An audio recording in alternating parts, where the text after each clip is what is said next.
In this video, we will show you how to install staging supports on your polytunnel. Please note, staging worktops are not supplied. However, we do supply the fixings to secure your worktop to the staging supports. We will show you how to secure your worktops with fixings at the end. Here are the parts you'll need.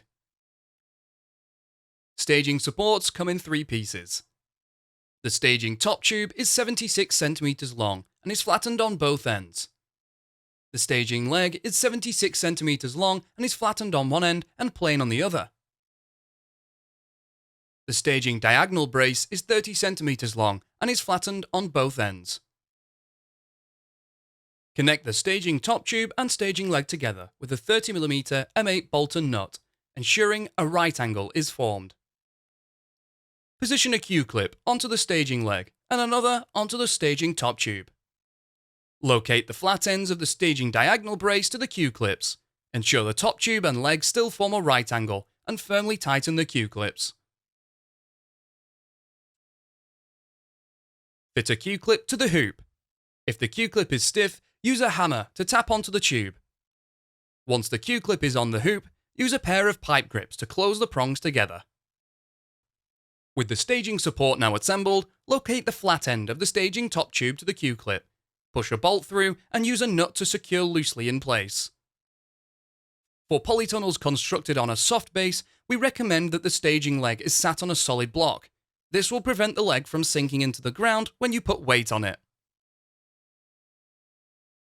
Now you will need to check that the staging support is level. Place a spirit level along the staging top tube to check this. Once the staging support is level and perpendicular to the hoop, firmly tighten the Q-clip.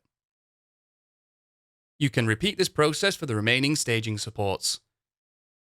Staging supports fitted to the end hoops will need to be slightly angled into the polytunnel, so that any worktops you fix will not interfere with the polytunnel cover. We have supplied you with fixing clamps to attach your staging tops. To attach worktops, use a 9mm drill bit to drill 2 holes through your worktop, one either side of the staging top tube. Push a bolt through each hole with the threads pointing down. Locate the tube pressing on the bolts and secure in place with nuts and firmly tighten. You can find more videos to help you build your polytunnel and construct.firsttunnels.co.uk. We also have a construction helpline if you require any further assistance.